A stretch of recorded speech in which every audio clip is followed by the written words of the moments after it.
دوسری بات یہ تھی کہ مدینہ منورہ کے اندر بسنے والوں کا کیا مقام ہے۔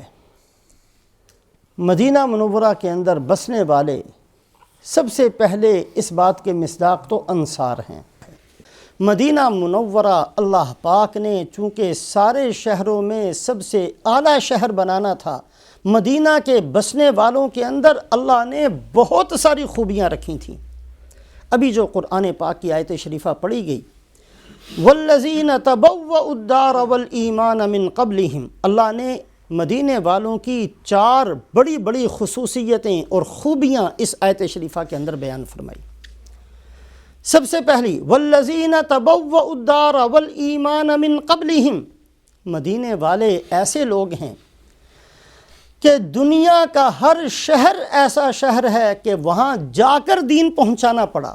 آپ تشریف لے گئے یا آپ کے صحابہ تشریف لے گئے یا آپ کی امت میں سے کوئی وہاں گیا اور دین پہنچایا، لیکن مدینہ ایسا شہر ہے کہ دین کو لانے کے لیے خود گئے ہیں۔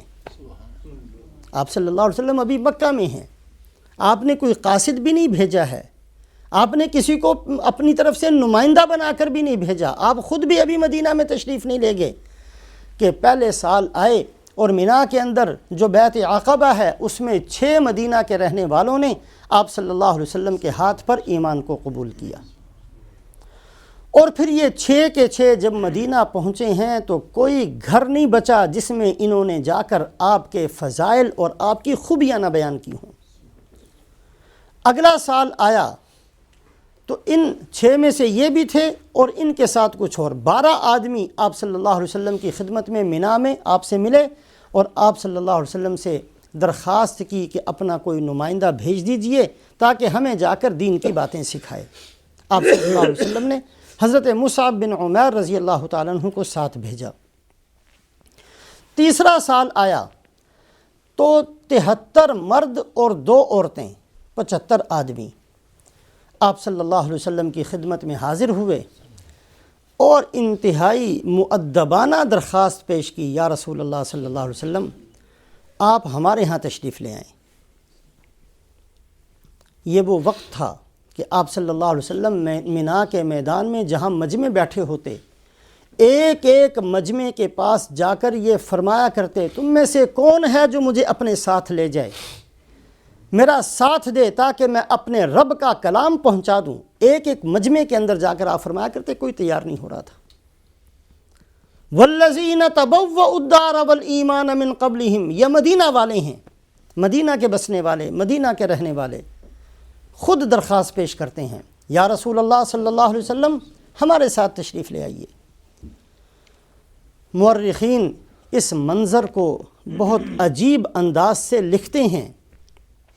آپ صلی اللہ علیہ وسلم کے چچا حضرت عباس رضی اللہ تعالیٰ عنہ بھی مسلمان نہیں ہیں لیکن چچا ہیں، یہ بھی موجود ہیں، اور 72 مرد بھی اور 2 عورتیں پیچھے بیٹھی ہوئی یہ بھی موجود ہیں۔ 73 آدمیوں کی درخواست ہے، یا رسول اللہ صلی اللہ علیہ وسلم ہمارے ساتھ چلیے۔ آپ صلی اللہ علیہ وسلم سے پہلے آپ کے چچا کھڑے ہوتے ہیں، اے مدینہ کے رہنے والو، کیا تم اس بات کو جانتے ہو میرے بھتیجے کی بڑی عزت ہے، ہم خاندان والے اپنے بھتیجے کو بڑا باعزت سمجھدار سمجھتے ہیں، کہیں ایسا نہ ہو کہ میرے بھتیجے کی عزت میں کوئی فرق آئے، تم ان کو لے تو جاؤ مدینہ میں اور پھر ان کا پورا خیال نہ رکھ سکو، ایسا تو نہیں کرو گے؟ 73 کے 73 بیک زباں ہو کر کہتے ہیں، ہم آپ صلی اللہ علیہ وسلم پر اپنی جانیں قربان کریں گے، ہم بالکل آپ کو نہیں چھوڑیں گے، کسی حالت میں نہیں چھوڑیں گے۔ ابو الہیثم انہی 73 میں سے ایک ہیں، کھڑے ہوتے ہیں، یا رسول اللہ صلی اللہ علیہ وسلم اس وقت ہم مدینہ کے یہودیوں کے ساتھ رہتے ہیں، آپ کے ساتھ آپ کو لے کر جائیں گے، آپ ہمارے ساتھ جائیں گے، یہودیوں کے ساتھ ہماری دوستی ختم ہو جائے گی، آپ صرف یہ فرما دیجئے کہیں ایسا تو نہیں ہوگا کہ آپ ہمیں چھوڑ کر واپس مکہ آ جائیں، ہمیں چھوڑ تو نہیں دیں گے آپ؟ آپ نے فرمایا المحیا محیاکم والممات مماتکم، نہیں، تمہارے ساتھ ہی میرا جینا ہوگا، تمہارے ساتھ ہی میرا مرنا ہوگا، تمہیں نہیں چھوڑوں گا۔ یہ صحابی خوش ہو کر بیٹھ جاتے ہیں۔ ایک اور صحابی ہیں انہی 73 میں سے، عباس ابن عبادہ، کھڑے ہوتے ہیں اپنے انصاری سائنی 73 میں سے ان کا امتحان لینے کے لیے کھڑے ہو کر پوچھتے ہیں، انہی کی طرف متوجہ ہو کر، او مدینہ کے رہنے والو، تمہیں پتہ ہے اس کا مقصد کیا ہوگا؟ آپ صلی اللہ علیہ وسلم کو ساتھ لے جانے کا مقصد کیا ہوگا؟ ان کو ساتھ لے جانے کا مقصد یہ ہے کہ تم ساری زمین کے بسنے والوں کو اپنا دشمن بنا لو گے، اگر اس کو نبھا سکتے ہو تو لے کر جاؤ، نہیں نبھا سکتے تو آج ہی انکار کر دو، بعد میں انکار نہ کرنا۔ ان کو پکا کرنے کے لیے، ان کو بتانے کے لیے سب نے کہا بالکل ایسا نہیں ہوگا۔ حضرت عبداللہ ابن رواحہ رضی اللہ تعالیٰ عنہ وہ بھی اس میں موجود ہیں۔ یا رسول اللہ صلی اللہ علیہ وسلم، ہم آپ کا اسی طرح خیال رکھیں گے جتنا ہم اپنی بیوی بچوں کا خیال رکھتے ہیں، اس سے بھی زیادہ رکھیں گے، ہم آپ پر اپنی جانوں کو قربان کریں گے۔ آپ فرمائیے ہمیں ملے گا کیا؟ آپ نے فرمایا تمہیں جنت ملے گی۔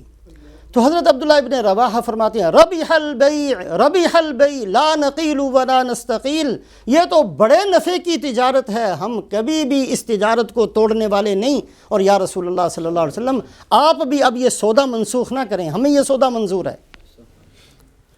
سب سے پہلے حضرت اسعد ابن زرارہ جو انہی 73 میں سے ہیں کھڑے ہوتے ہیں، یا رسول اللہ صلی اللہ علیہ وسلم ہاتھ لائیے، میں سب سے پہلے بیعت کرتا ہوں۔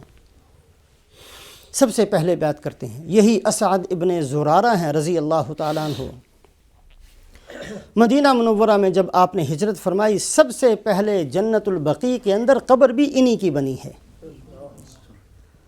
جب آپ نے مسجد بنانی تھی، مسجد نبوی، یہ 2 یتیم بچوں کی جگہ تھی، آپ نے فرمایا میں یہاں مسجد بنانا چاہتا ہوں۔ انہوں نے کہا جی یہ زمین آپ کی نظر ہے، آپ نے فرمایا بغیر قیمت کے نہیں لینے کا۔ صدیق اکبر رضی اللہ تعالیٰ کھڑے ہوئے، یا رسول اللہ صلی اللہ علیہ وسلم اس کی قیمت میں ادا کروں گا۔ صدیق اکبر رضی اللہ تعالیٰ عنہ نے اس جگہ کی قیمت ادا کی جو آج ریاض الجنہ ہے۔ یہ صدیق اکبر کا مال ہے جو اتنا قبول ہوا۔ حضرت اسعد ابن زرارہ رضی اللہ تعالیٰ عنہ نے کہا یا رسول اللہ صلی اللہ علیہ وسلم آپ کی طرف سے ان یتیم بچوں کو قیمت تو مل چکی ہے، لیکن پھر بھی میرا ایک باغ ہے، میں وہ بھی ان کو دیتا ہوں۔ یہ اسعد ابن زرارہ ہیں، سب سے پہلے انہوں نے بیعت کی۔ تو اللہ پاک نے اس منظر کو بیان کیا، مدینے والوں کی خوبی اور فضیلت کو بیان فرمایا، والذین تبوؤا الدار والایمان من قبلہم، دنیا کا کوئی شہر ایسا نہیں جس میں دین پہنچایا نہ گیا ہو، مدینہ ایسا شہر ہے کہ دین سیکھنے کے لیے آئے ہیں، آپ کو لینے کے لیے خود آئے ہیں۔